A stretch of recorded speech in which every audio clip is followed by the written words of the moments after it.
করিম প্রতিদিনের মতো পাশের গ্রাম থেকে কাজ সেরে ফিরছিল। আজ একটু দেরি হয়ে গেছে। আকাশে চাঁদ উঠেছে, চারপাশে নিস্তব্ধতা।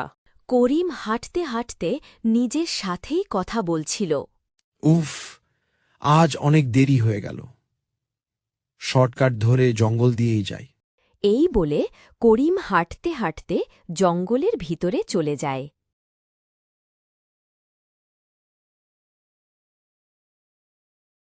জঙ্গলের ভেতর ঘন অন্ধকার। জঙ্গলের পথটা নির্জন, বড় বড় গাছ, ঠান্ডা বাতাস আর মাঝে মাঝে অদ্ভুত শব্দ। করিমের একটু ভয়ও করে তখন। হঠাৎ করিম থেমে যায় আর বলে, কে ওখানে? করিম দেখল একজন বৃদ্ধ মহিলা সাদা শাড়ি পরে ঠিক ওর উল্টো দিক থেকে হেঁটে আসছে।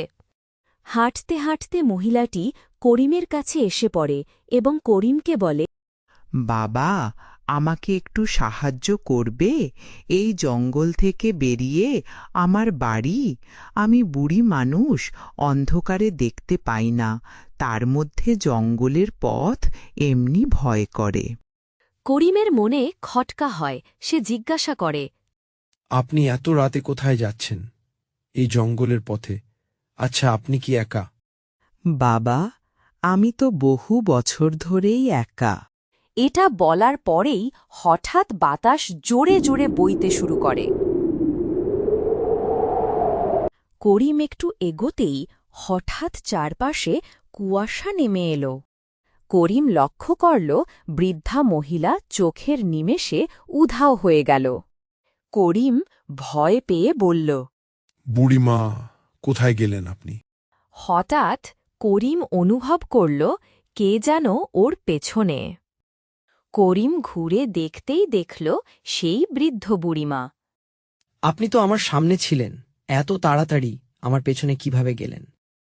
বৃদ্ধা গভীর কণ্ঠে বললেন, এই পথে যে একবার আসে সে আর কখনো এখান থেকে বেরোতে পারে না।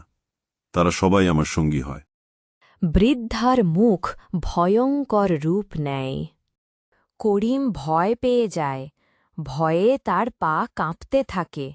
সে দেখে বৃদ্ধার মুখ পুরো পাল্টে গেছে। লাল লাল চোখ, চুল এলোমেলো, বড় বড় দাঁত। করিম ভয় পেয়ে ঠাকুরকে ডাকতে থাকে।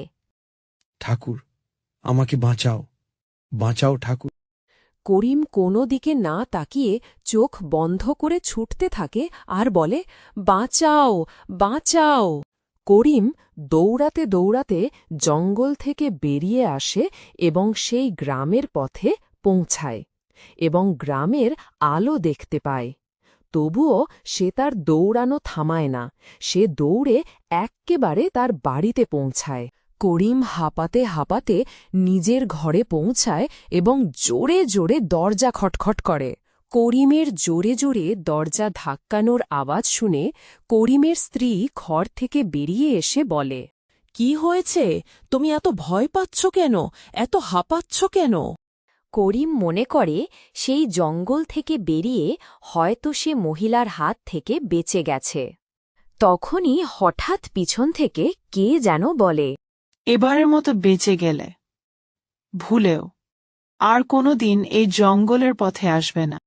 করিম ওর স্ত্রীকে বলে, আজ বাড়ি ফেরার জন্য একটা শর্টকাটের মধ্যে দিয়ে জঙ্গলের মধ্যে দিয়ে আসছিলাম।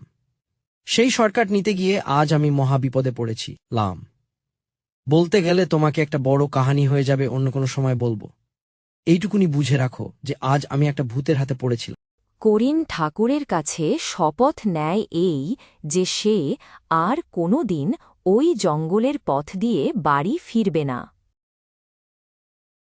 বন্ধুরা, যদি তোমার এই ভিডিওটা ভালো লেগে থাকে তাহলে ভিডিওটাতে লাইক, শেয়ার আর কমেন্ট করে যেতে ভুলো না। আরও নতুন নতুন ভিডিও দেখার জন্য চ্যানেলটা সাবস্ক্রাইব করে বেল বাটনটা প্রেস করে রাখো, যাতে সবার আগে তোমরা ভিডিওটা পেতে পারো।